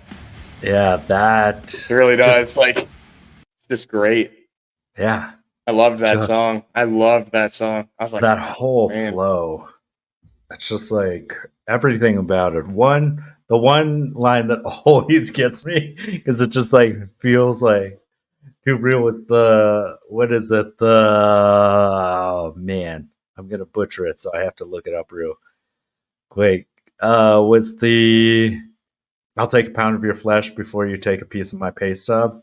I was like, that one gets you, especially thinking about tax season coming up. Yeah. I was like, next time you look at those chunks out of your pay stub, wonder, are you getting the value that money is worth for your life? Not to get political, but just think about it, though. A little piece of your pay stub.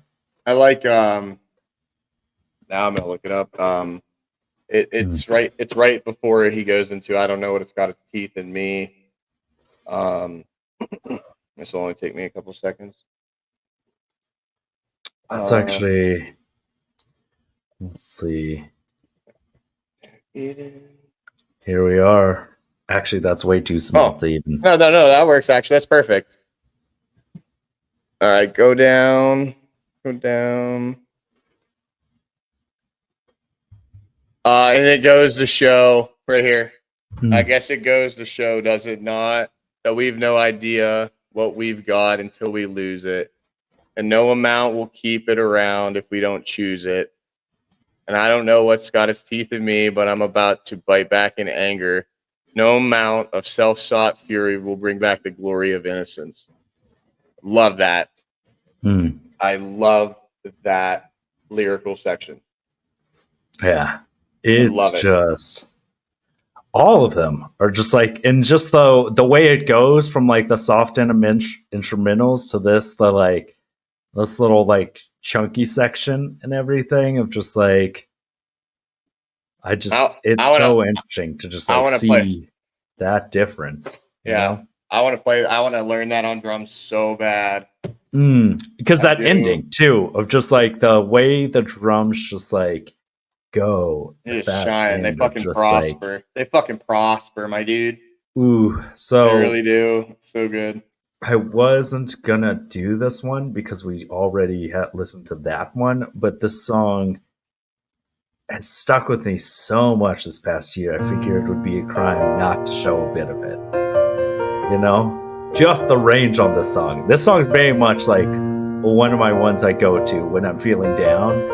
But this song is like, just has everything. Just run it back, give me 5 whole minutes. I am Victor on the inside burning. I've got a ghost in the hallway grinning, and a heavy head that won't stop turning. If my fate is a bad collision, and if my mind is an open highway, give me the twilight two-way vision. Give me one last ride on a sunset skylake. Call me when you get the chance. I can feel the walls around me closing in.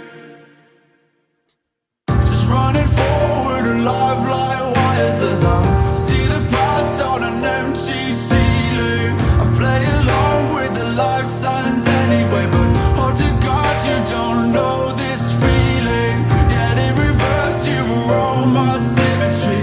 A parallel I would lay my life on. So if your wings won't find you heaven, I will bring it down like an ancient bygone. Call me when you have the time.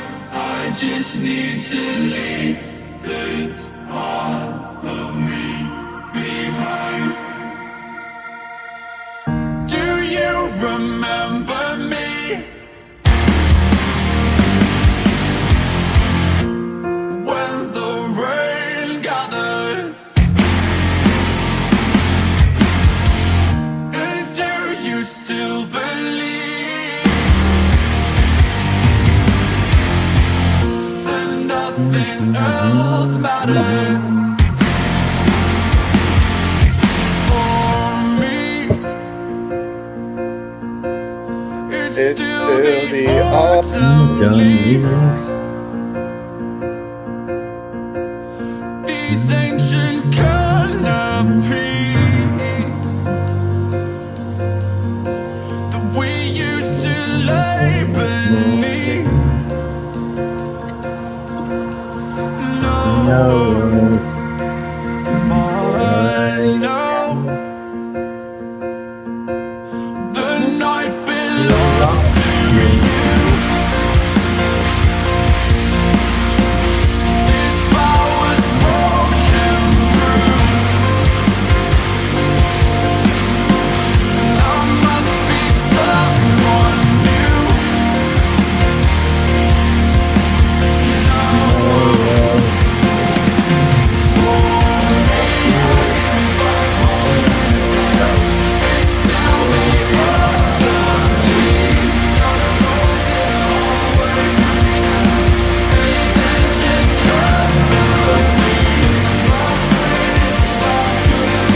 You love that one. I do. That's like that's one of the ones. When it came out, I was just like, this song, it's just cuts so deep, you know? So to follow up on that, we have a special song that was just a very different song from the one we just listened to, but overall a phenomenal track. And here it is.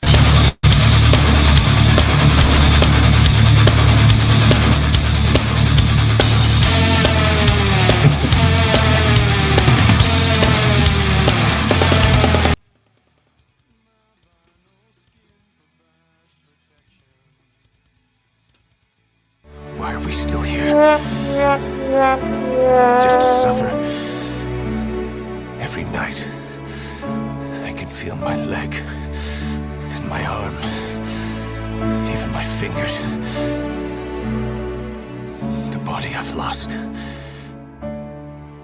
I love that song. I love True. it. Fainted skin and porcelain and just smart oh my god. Just smart enough to know nothing at all. Pull my strings and make me cry. I love that. I love that lyric, dude. It's so like it's intricate. First album on that first song off that album is called Game Over. And it's literally about life and how much it sucks and how your life just becomes mundane and it ends with you hanging yourself on your family tree. Like it's just incredible if you read the lyrics to it. And unfortunately, we're not gonna be able to show you all of us listening to Mattel because Sony's a bunch of cunts, and we'll get copyright. Right? Dante, try to save as much as you can. But anyways, I love that song. That video is weird, but whatever. No, I'd say the video is actually pretty great, especially because Barbie came out this year. It was a good that's a very philosophical album. So that actually brings me to a very interesting point. That Life Is But a Dream is now 7th on my list instead of 10. It's above Super Blue. Hey, it's up there with Fatalism. Hey, that's fine with me, man. I love it, man. I love the drumming on that song is just insane. Sextuplets 4x4 on the hi-hats, and then you go to sextuplets singles on your feet. And then right out of that, you go into a herta with, on the kick, and then this on your right hand. It's a very difficult song, a very intricate drumming. I mean, truthfully, it's masterclass. It really is. I would say that's one of Brooks's best pieces of art that he's done with them, aside from the stage. So yeah, I'm glad we listened to that one. I fucking love that song. And that does bring me to a brief point about, for one, it hasn't been shown in a bit, but talk about the Malathus one. And that's I think there's one of the covers you were playing where you do stick tricks, and someone commented and was like, liked it until the stick tricks, like, cringe. Oh, yeah. You're like, for one, all great musicians do that. It's okay to have fun, and there's this weird, like, thing where so many people, especially, like, young people, will be worried about, like, people's perceptions of, like, anything they do, so you don't do anything unusual or, like, have flair and stuff. And that's, at the end of the day, it's like, no, you this is all about having fun. That's what this whole life is. Life is but a dream, man. Yeah. And like I didn't even get what this fucking guy was. He was all worked up. I was like, they're not even stick tricks, dude. I'm twirling it. Like that's not a trick. Like I'm not throwing it. I'm not like it's not a stick trick. Like a lot of people can do that. It's just I don't know. I idolized the drummer who did it, and I could just do it naturally, and I'm able to only do it on my left hand. I cannot do it on my right. I can't do it on my right hand. I can't do it. Keep a time signature. I can do it with my left. I can do this as fast as I want. I can't do it with my right. I'm like, what the fuck? That's crazy. It's just something I've always been able to do. It's not like I'm not showing off. Nobody thinks twirling a stick's cool. I mean, I think people it's do. cool. If people do, oh well, thank you. See, I didn't. I never thought about it as being cool or a show. I mean, to be fair, I cannot do any. I can't keep different time signatures with just two different hands, much less my feet. Yeah. And like, it's a whole thing of like that. It's a huge amount of skill. Makes me happy that you know, as much as people hate them, their drumming's always been top, you know, top drumming. And you know, seeing some of the best drummers in the world unable to do, like Grayson New Cruderman, I can't say his name, but one of the greatest fucking jazz drummers ever. I mean, hands down, bar none.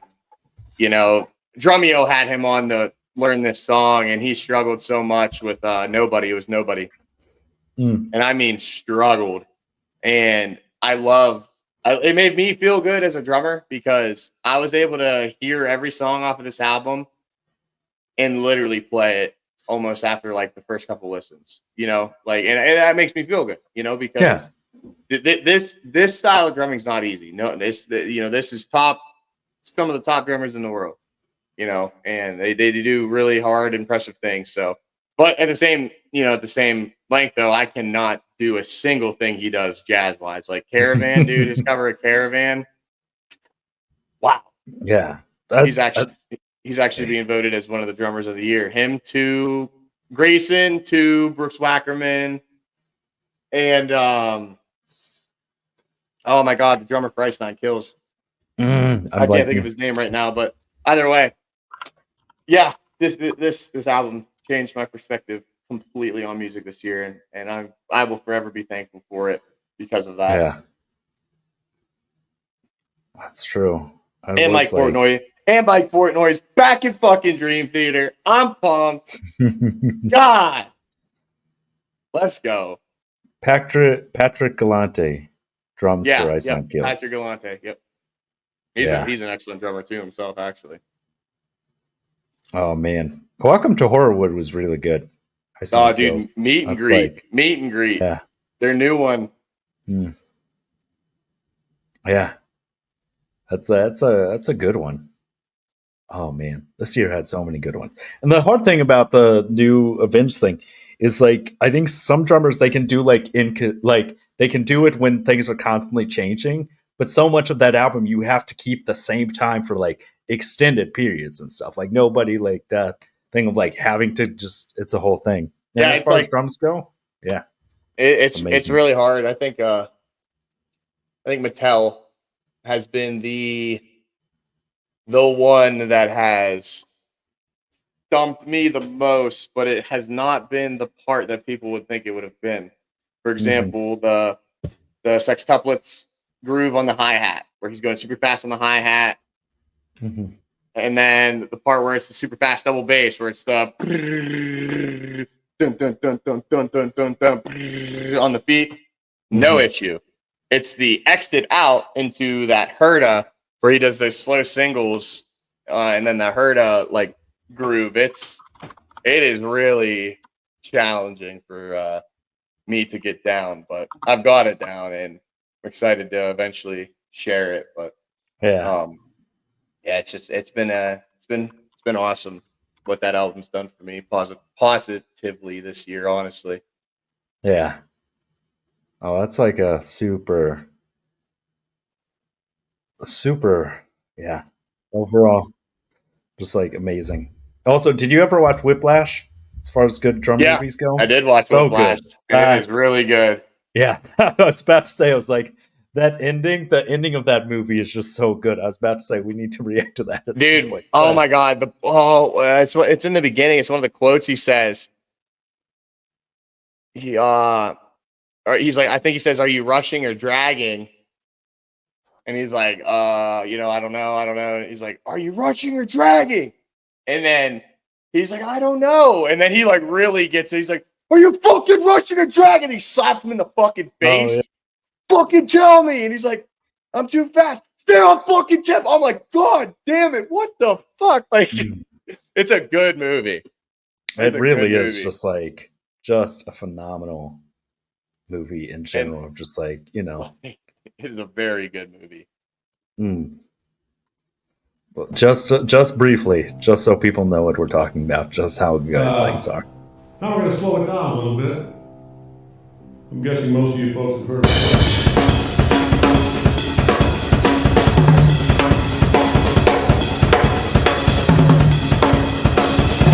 Just his face and their whole dynamic.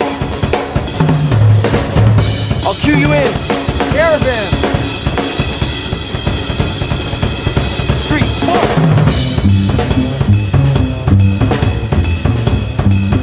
This is so fucking impressive.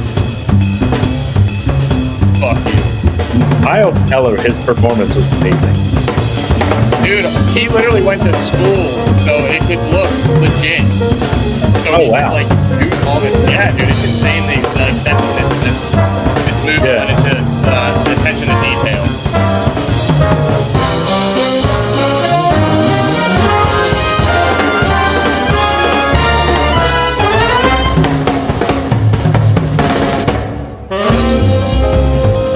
I think you could do this.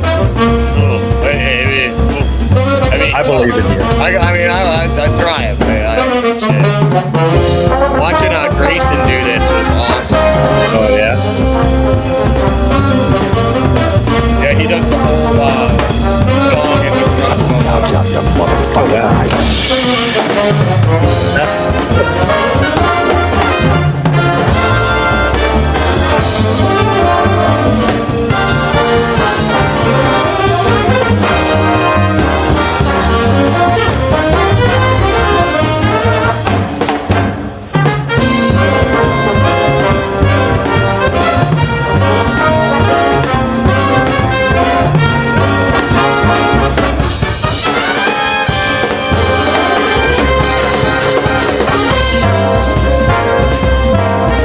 Celine always gets me so pumped up.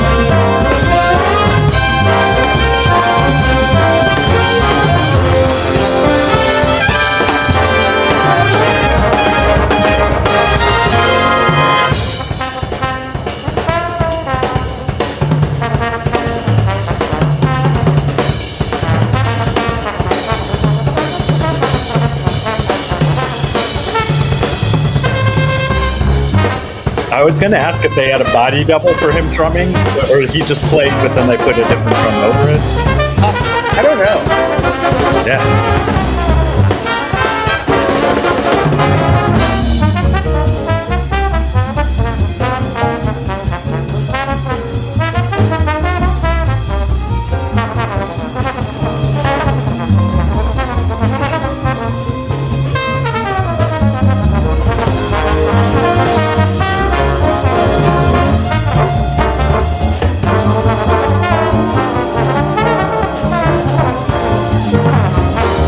Jazz is so hard to play, man.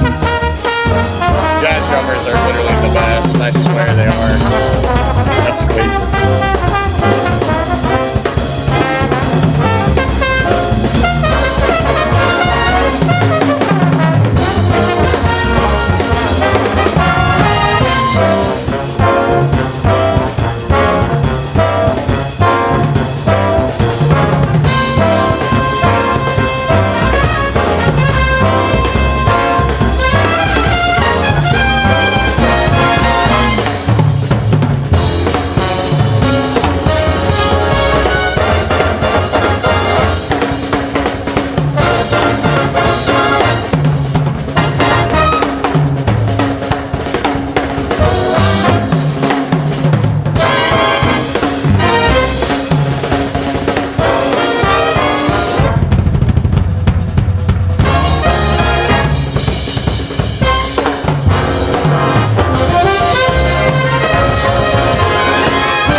Yeah. Dude, That so was... I mean shit, while you're on it, just we can cap it off with just the amazing stuff in music. We should check out Grayson do the solo real quick. Maybe share your screen on YouTube. We can give a shout out to Grayson and his fucking beast of a talent that he is, and Drumeo as well. But Grayson Caravan. Yes. Massive drum solo. Dude, we don't have to watch the whole thing because it is 11 minutes, but we can get to the part where he starts breaking it down. And I'm telling you, this is why, I say this humbly, this is why jazz drummers have that shit, dude. It is. And then we will end our yearly special episode of albums and music and just everything for the year. I think that'd be a cool little top off on the topic, and just, man, it's a phenomenal video. So I looked it up, and according to the director, Miles Teller did 99% of his own drumming, except for the super technical parts. Yep. They layered over and edited with a drum double. That's what I figured. Because, like I said, he had to go. He went to Berkeley. Is Berkeley the music? One of those ones. I think it's Berkeley. I don't remember. But he's a super talented actor. That is literally diving into a role 100%. Yeah. Oh no, this isn't it. I thought this was the one with like 12 million views on it. It was the one on Drumeo. Oh, okay.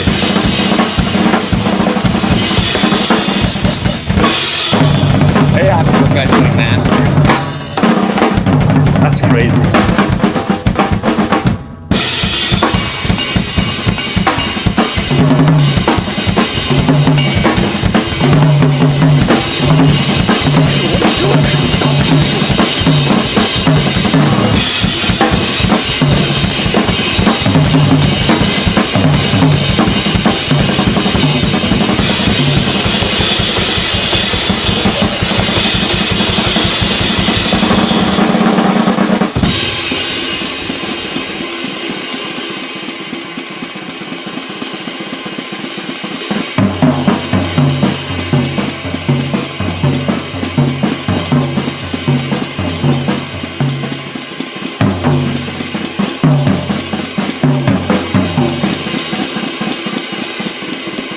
It's crazy to watch him watching the movie and just like doing it.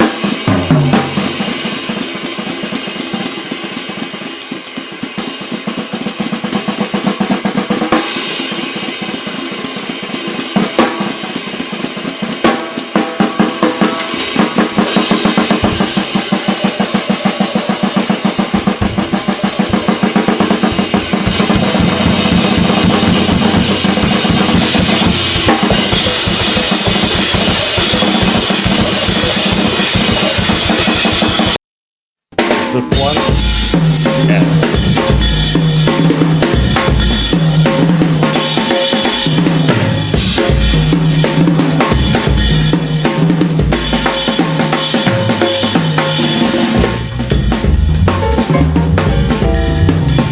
Just the technique alone watching this. Oh, dude. I mean, if you want to watch the whole thing, we absolutely can. It's like we should cap things off.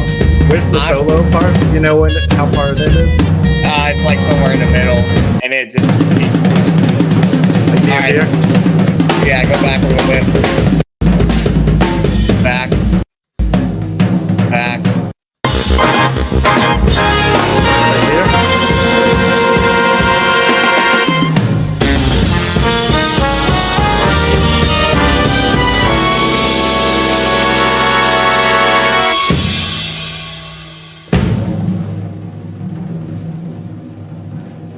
Vote for this guy for drummer of the year, dude. Please. I love this dude. I love him.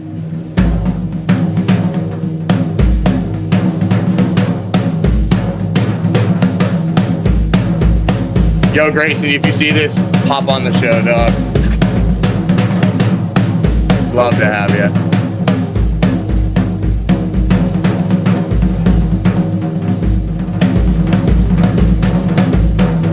photographers, you need a hood cam along with the other cam. You know? Start filming multiple angles at the same time. One hand.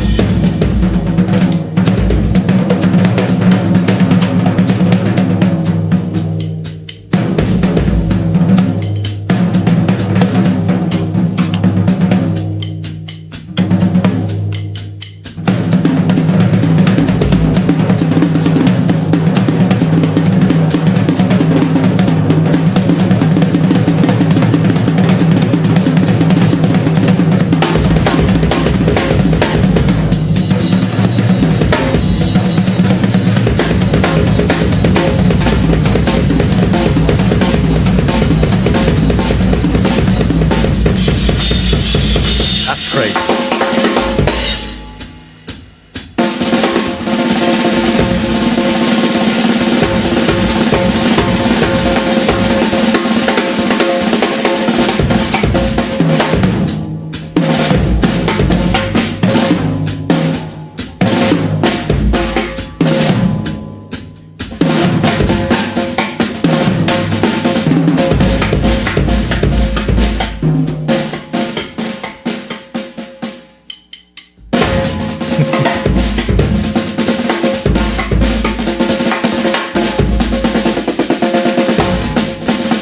Oh, it's one hand, dude.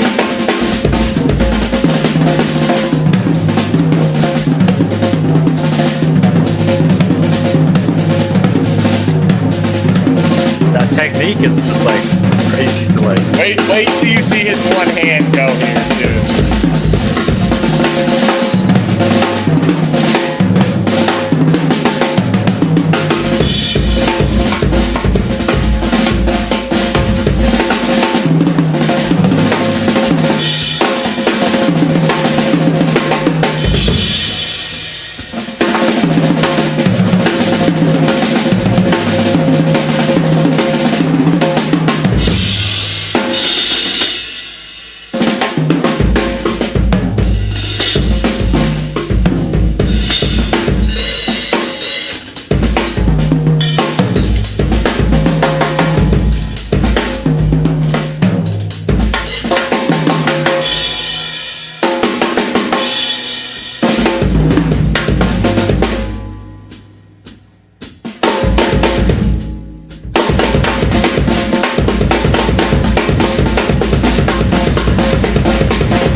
Right here, John.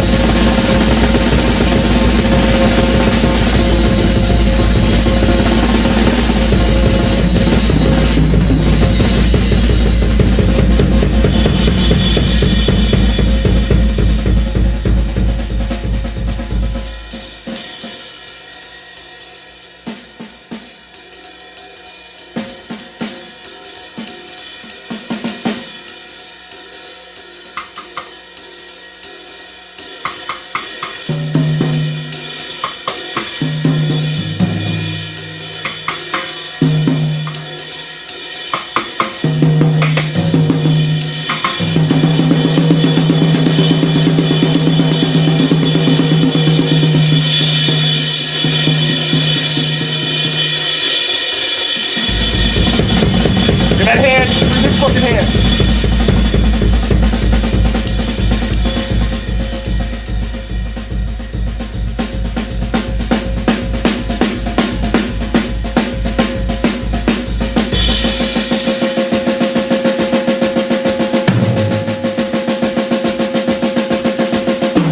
Oh, here we go, here we go.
then he goes right back in time with the song.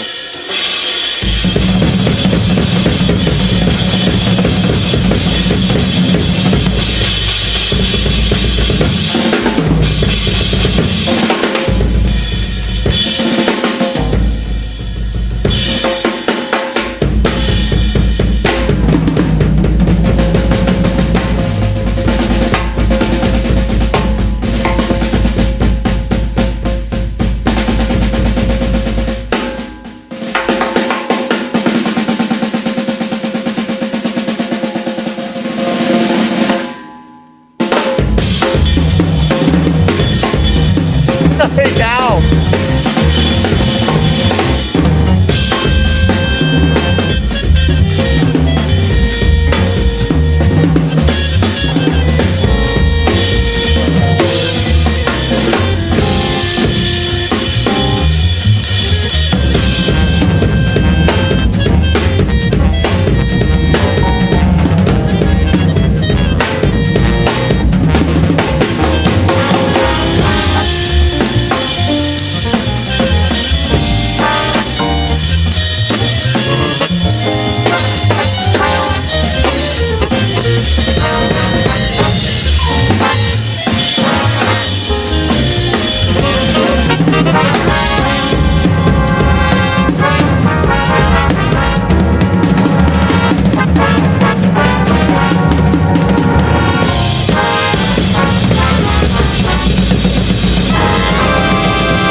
That's just fucking way to cap it off right there, boys and girls.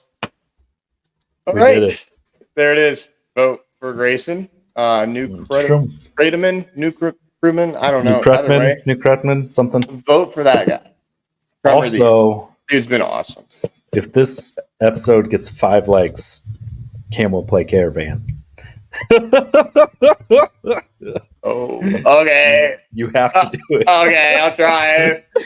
Dude, that I'll would be do great it. to Fuck it. I'll do it. just reenact the scene from Whiplash. I'll Just do it. like- I'll do it. But Dude, you that guys would be better- wild. Better like, you better subscribe. You better be here. You better be commenting. You better be liking. You better be sharing. Let's go. Let's go. Sure, I'll do if it. you got this far, you're an OG. I'll do it. I'll do it. This is our long finale episode. Very long. Happening off the end of the year. 2.5 hours almost. 2.5 hours There, special, there right. will be some editing. Good luck, Dante. Yeah, good luck. But hey, guys, Merry Christmas. have fun. Have a happy holidays. Enjoy time with your family, friends. Happy New Year. Set some goals. Get them done. Like and subscribe. King Listener out.